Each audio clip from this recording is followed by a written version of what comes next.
Hello everyone, आप सभी का स्वागत है हमारे यूट्यूब चैनल पवन के वीडियो में। आज हम लोग टीपीए के बेसिक क्लास के बारे में बात करेंगे। टीपीए को स्टार्ट करने के पहले क्या पढ़ना चाहिए, थोड़ी सी उसकी सतही ज्ञान या बेसिक ज्ञान शुरुआती जो है अध्ययन करेंगे। थोड़ा शुरुआती ज्ञान जो है टफ लगता है, लेकिन क्या है कि जब इसको हम शुरुआती चीज़ें समझ लेंगे तो आगे चल के टीपीए जो है समझना आसान होता है। ठीक उसी तरह जैसे हमको ABCD पढ़ना टफ लगता है, उसमें हमको फिगर नहीं बनता, फ्रेमिंग नहीं होती, लेकिन आगे चल कर ABCD के सहारे ही हम क्या करते हैं, पूरी इंग्लिश पढ़ते हैं। ठीक है, तो आते हैं, बात करते हैं संपत्ति अंतरण अधिनियम 1882 के बारे में। तो इसका नाम है संपत्ति अंतरण अधिनियम 1882। ठीक, अधिनियम संख्या क्या है? अधिनियम संख्या 4 है। प्री में प्रायः पूछा जाता है अधिनियम संख्या, बहुत ज़्यादा बार नहीं पूछा गया, लेकिन प्रोबेबिलिटी बनी रहती है कि अधिनियम संख्या। जितने भी प्री में क्वेश्चन आते हैं जिस जिस भी एक्ट से, सब एक्ट के अधिनियम संख्या याद हो तो अच्छी बात है, थोड़ी सी प्रोबेबिलिटी बनी रहती है इसको पूछने की। तो टीपीए का अधिनियम संख्या क्या है? 4 है। और यह लागू कब हुआ?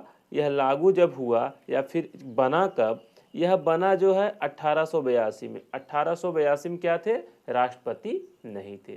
जब राष्ट्रपति नहीं थे तो उस पर सिग्नेचर कौन किया होगा? गवर्नर जनरल ने किया होगा।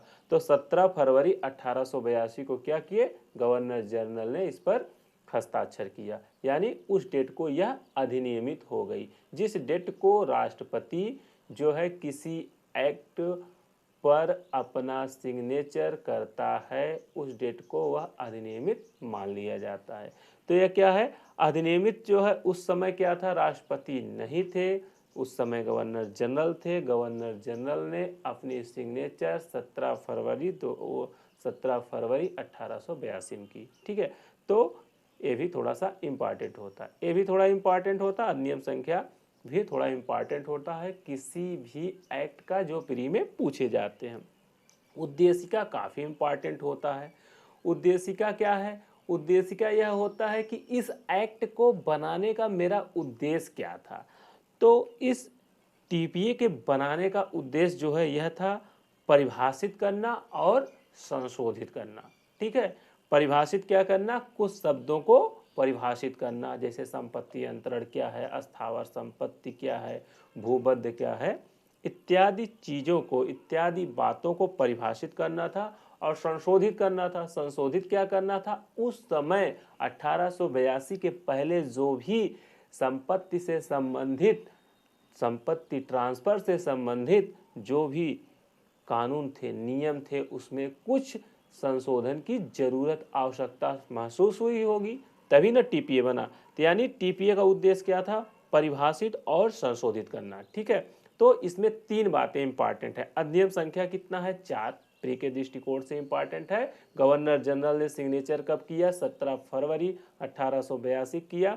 इसकी उद्देश्य क्या और भी ज़्यादा इंपॉर्टेंट है? परिभाषित और संशोधित। ठीक है, तो टीपीए की उद्देश्य क्या है? परिभाषित और संशोधित। लागू कब हुआ? लागू जो है किसी भी एक्ट का बहुत ज़्यादा इंपॉर्टेंट होता है, समझ लीजिए वह क्वेश्चन आया ही है। यह जो है लागू कब हुआ? 3 से 4 बार पूछा गया है।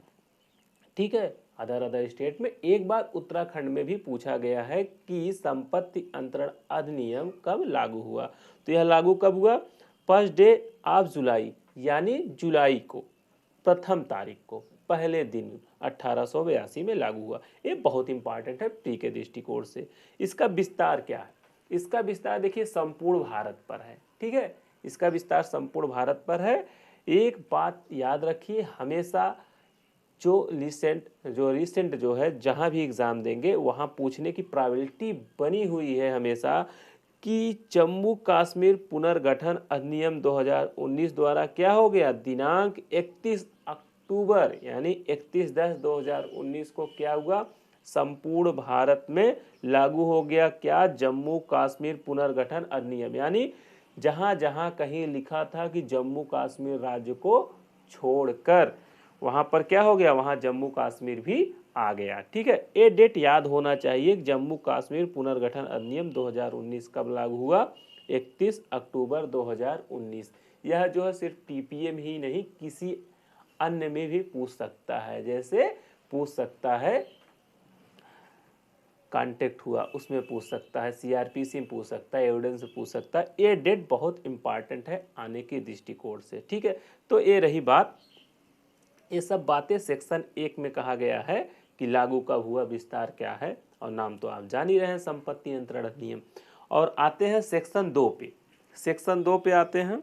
सेक्शन 2 क्या है? सेक्शन 2 बहुत ही इंपॉर्टेंट बात कहता है, परीक्षा में आने के दृष्टिकोण से भी थोड़ा इंपॉर्टेंट है और समझने के पॉइंट ऑफ व्यू से भी सेक्शन 2 बहुत ही इंपॉर्टेंट है।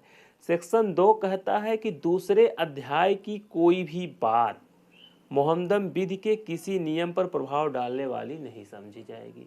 अब प्रश्न उठता है, भाई ये अध्याय 2 क्या है? तो अध्याय 2 क्या है इसको हम थोड़ा सा देख लेते हैं, तो थोड़ी सी बातें समझ में हमको आएंगी। देखिए, ये है कंटेंट्स, विषय सूची टीपीए का। तो यह बता रहा है कि अध्याय 2 जो है पक्षकारों के जो कार्य हैं उनके द्वारा जो संपत्ति का अंतरण होता है उसके विषय में बात कर रहा है, ठीक है। यह जो है सेक्शन 5 से लेकर सेक्शन 5 हो गया, सेक्शन 5 से लेकर 53 का तक है। इसमें बेसिक बातें बताई गई हैं, ट्रांसफर से संबंधित बेसिक बातें बताई गई हैं, इवन की चल संपत्ति हो चाहे अचल हो, यानी मूवेबल हो वो अनमूवेबल हो या इमूवेबल हो, यानी जंगम अस्थावर दोनों संपत्ति के बारे में बात की गई है। उसमें उसकी बेसिक बात के बारे में बात की गई है ट्रांसफर से संबंधित। तो यह कह रहा दूसरे अध्याय की कोई भी बात हो जो बेसिक बातें बताई गई हैं, ठीक है, वह बात जो है मुस्लिम विधि को लागू नहीं होंगी, ठीक है। लेकिन क्या हुआ, कहा गया सेक्शन 35 लागू होगा। सादिक हुसैन वर्सेस हाशिम अली के केस में कहा गया कि सेक्शन 35 लागू होगा। अब सेक्शन 35 क्या है? सेक्शन 35 कहता है, देख लेते हैं सेक्शन 35। सेक्शन 35 काफ़ी बड़ा है, फिर भी इसको थोड़ा सा हम जो है समझ सकते हैं कि 35 है क्या। 35 यह कहता है कि जैसे हम जो है कोई प्रॉपर्टी हुई, कोई संपदा हुई, जिसको हम किसी दूसरे व्यक्ति को देना चाहते हैं, जो हमारा हित हो या ना हो, कोई भी वजह हो, दूसरे व्यक्ति को देना चाहते हैं।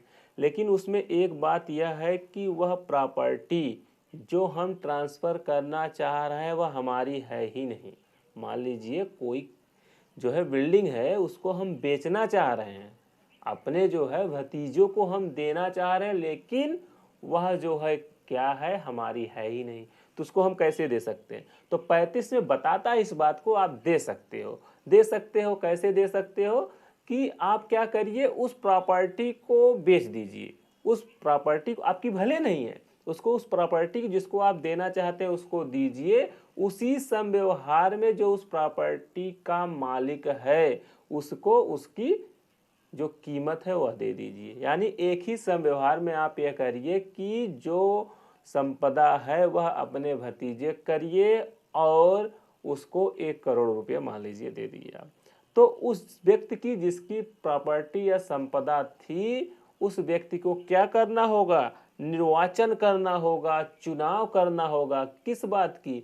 कि वह व्यक्ति उस प्रॉपर्टी को बेचेगा कि नहीं बेचेगा। अगर वह बेचना चाह रहा है तो क्या करेगा? उस प्रॉपर्टी को वह अगर चाह रहा है, उसको मूल्य सही लग रहा है, पैसा को एक्सेप्ट कर लेता है, तो वह प्रॉपर्टी ट्रांसफर हो जाएगी। या वह इनकार कर दे, जब इनकार कर देगा तो वह जो है वो प्रॉपर्टी उस व्यक्ति को ट्रांसफर नहीं होगी। मोटी मोटा निर्वचन या कह लीजिए निर्वाचन कब आवश्यक है, 35 इसी के बारे में है। लेकिन हम लोग इसके बारे में और डिटेल से जानेंगे आने वाले वीडियो में, ठीक है। तो मोटी मोटा 35 यही है।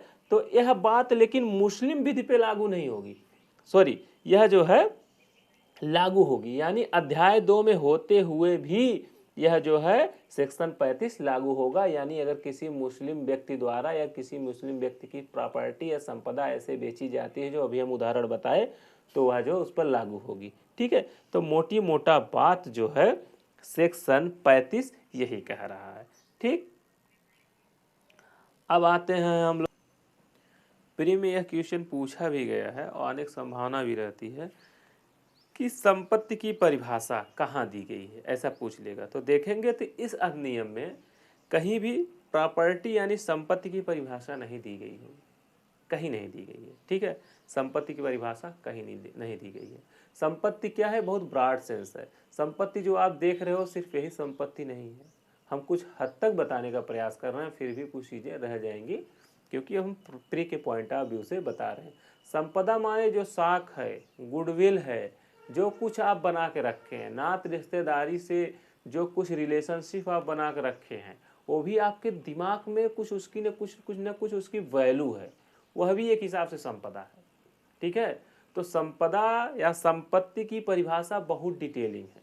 ठीक है, संपत्ति की परिभाषा बहुत डिटेलिंग है। जैसे आपका सुखाधिकार जो हुआ, आने जाने का मार्गाधिकार हुआ, पूजा करने का जो अधिकार हुआ, ये सब जो सब अधिकार हुए, ये सब भी एक हिसाब से क्या है, संपदा है, संपत्ति है। ठीक है, ये भी संपत्ति है, संपदा है।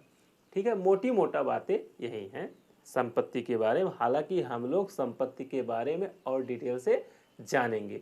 तो संपत्ति की परिभाषा नहीं दी गई है, संपत्ति की परिभाषा नहीं दी गई है, लेकिन संपत्ति अंतरण यानी प्रॉपर्टी का ट्रांसफ़र क्या है, इसकी बात जो है सेक्शन 5 में बता दिया गया है कि किस कार्य को, किस एक्ट को आप जो है प्रॉपर्टी का अंतरण कहेंगे, संपत्ति का अंतरण कहेंगे। इस बात को बताया गया, इस वजह से बताया गया क्योंकि इसकी आवश्यकता है, इसकी ज़रूरत है।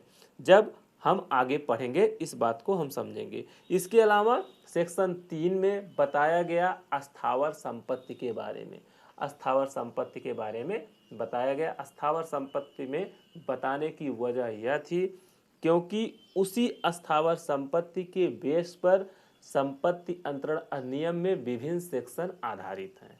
ठीक है, तो ओवरऑल हम यह कह सकते हैं कि संपत्ति की परिभाषा टीपीए में नहीं दी गई है, लेकिन संपत्ति अंतरण की परिभाषा दी गई है। और अस्थावर संपत्ति अगर बात करें तो उसकी भी बात बताई गई है। देखिए सेक्शन 3 में अस्थावर संपत्ति की बात की गई है निर्वचन खंड में। ठीक है, यह है निर्वचन खंड, तो अस्थावर संपत्ति की बात कही गई है। थोड़ा सा बात करते हैं निर्वचन खंड क्या होता है। निर्वचन खंड और परिभाषा लगभग समान होते हैं लेकिन एक नहीं होते। परिभाषा क्या होता है, उस बात को पूर्ण रूप से भाषित कर दिया जाता है, परिभाषित कर दिया जाता है। लेकिन निर्वचन खंड में क्या होता है, उस बात को बताया जाता है कि इस शब्द के अंतर्गत क्या क्या आएंगे। वो परिभाषा पूर्ण रूप से नहीं होता, वो सब चीज़ें बताई जाती है कि इस शब्द के अंतर्गत क्या क्या आएंगे। जैसे अस्थावर संपत्ति के अंतर्गत क्या क्या आएंगे, इसमें बता दिया गया भैया खड़ा काष्ठ, उगती फसलें और घास छोड़ दीजिए, इसके अलावा जितनी सब चीज़ें हैं सब क्या है, अस्थावर संपत्ति है। इसको इसने क्या किया, निर्वचन किया, बताने का प्रयास किया, न कि परिभाषित किया। परिभाषा और निर्वचन खंड में अंतर होता है। तो टीपीए में यह बात ध्यान देने योग्य है कि परिभाषा नहीं दिया है सेक्शन 3 में, निर्वचन खंड दिया है, इंटरप्रिटेशन क्लास दिया है। ठीक है, तो ये रही सेक्शन 3 की बात। और जो है अस्थावर संपत्ति के बारे में हम लोग जो है डिटेलिंग में बात करेंगे। अभी इस पर जो है बस यहाँ पर अस्थावर संपत्ति शब्द आ गया, इस वजह से थोड़ा सा चर्चा किए, बस इतना ही इसमें इस सेक्शन में जो है जानना है। एक बात यह भी ध्यान देना है कि संपत्ति का अधिकार क्या है। जो हमारा संपत्ति का अधिकार है वह एक संवैधानिक अधिकार है। एक बार प्री में क्वेश्चन पूछा भी है, एमपी में आया है। ठीक है, संपत्ति का अधिकार क्या है, हमारा संवैधानिक अधिकार है जो आर्टिकल 300A में है। ठीक, तो ये रही बातें मोटी मोटा शुरुआती क्लास के बारे में। और जिससे जैसे जैसे क्लास आगे बढ़ेगी और इंटरेस्ट आता जाएगा, चीज़ें और आसानी से समझ में आएंगी।